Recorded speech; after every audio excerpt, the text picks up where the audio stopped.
CPM Kasaragod ജില്ലാ സമ്മേളനത്തിൽ party സെക്രട്ടറിക്കും മുഖ്യമന്ത്രിക്കും രൂക്ഷ വിമർശനം. പിണറായി വിജയന്റെ പ്രവർത്തനവും പരാമർശങ്ങളും ജനങ്ങളെ പാർട്ടിയിൽ നിന്ന് അകറ്റി. MP ഗോവിന്ദന്റെ സൗമ്യമുഖം നഷ്ടമായി. തദ്ദേശ സ്ഥാപനങ്ങളിലെ നികുതി വർധന ജനങ്ങൾക്ക് ഭാരമായി. EP ജയരാജന്റെ പ്രസ്താവനകൾ പാർട്ടിയെ പ്രതിസന്ധിയിലാക്കിയെന്നും വിമർശനമുയർന്നു. ഷഫീഖ് നസറുള്ള വിശദാംശങ്ങൾ നൽകും.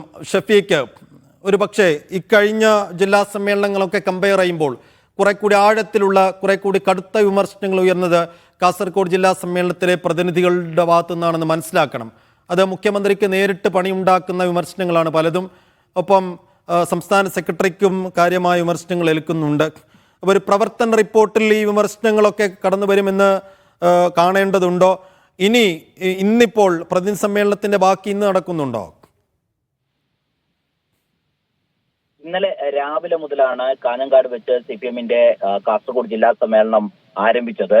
അതിൽ ഇന്നലെ വൈകുന്നേരത്തോടു കൂടിയാണ് പൊതു ചർച്ച ആരംഭിച്ചത്. ആ പൊതു ചർച്ചയിൽ രൂക്ഷമായ വിമർശനം മുഖ്യമന്ത്രിക്കും അതോടൊപ്പം മുതിർന്ന നേതാക്കൾക്കുമെതിരെ ഉയർന്നിട്ടുണ്ട്. ഇന്നും പൊതു ചർച്ച തുടരും. Party secretary MP Govindan party secretary ആവുന്നതിന് മുൻപ് പുഞ്ചിരിയോടുകൂടി പ്രവർത്തകരെ അഭിമുഖീകരിച്ചിരുന്നു. പക്ഷേ പാർട്ടി സെക്രട്ടറി ആയതിനു ശേഷം ഈ സൗമ്യമുഖം നഷ്ടമായിട്ടുണ്ട് എന്ന് വിമർശനം ഉയർന്നിട്ടുണ്ട്. അതുപോലെ തന്നെ മുഖ്യമന്ത്രിക്കെതിരെയും വിമർശനം ഉയർന്നു.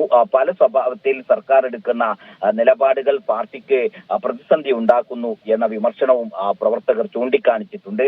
അതിൽ പ്രധാനപ്പെട്ടത് ഈ തദ്ദേശ സ്ഥാപനങ്ങളിലുണ്ടായ വീടുകൾക്കടക്കമുണ്ടായ നികുതി വർധനവ് വലിയ രൂപത്തിൽ ജനങ്ങളുടെ പ്രതിഷേധം ഉയർത്തുന്നതാണ് എന്ന വിമർശനം ഉയർന്നിട്ടുണ്ട്. അതോടൊപ്പം തന്നെ ഈ വന്യജീവി ആക്രമണവുമായി ബന്ധപ്പെട്ട പല സന്ദർഭങ്ങളിലും നേതാക്കൾ എടുക്കുന്ന ചില പരാമർശങ്ങൾ അത് പ്രതിസന്ധി ഉണ്ടാക്കുന്നു. ഈ വന്യജീവി ആക്രമണത്തെ ഗൗരവത്തോടുകൂടി കാണേണ്ടതാണ് എന്ന വിമർശനവും ഉയർന്നിട്ടുണ്ട്. പല സ്വഭാവത്തിൽ പാർട്ടിയെ പ്രതിസന്ധിയിലാക്കുന്ന പ്രസ്താവനകൾ EP ജയരാജൻ അടക്കമുള്ള നേതാക്കൾ പല സന്ദർഭങ്ങളിലായി നടത്തുന്നുണ്ട്.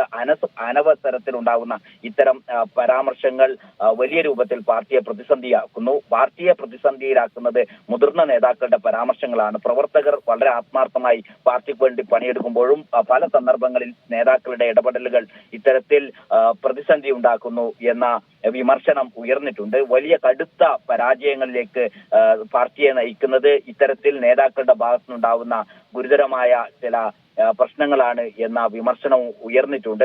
കാസർഗോഡ് ഏറ്റവും ശക്തമായ പാർട്ടി കേന്ദ്രങ്ങളാണ് തൃക്കരിപ്പൂറും അതോടൊപ്പം കാഞ്ഞങ്ങാടും. ആ ഭാഗങ്ങളിൽ വലിയ വോട്ട് ചോർച്ച കഴിഞ്ഞ പാർലമെന്റ് തെരഞ്ഞെടുപ്പിൽ ഉണ്ടായിരുന്നു.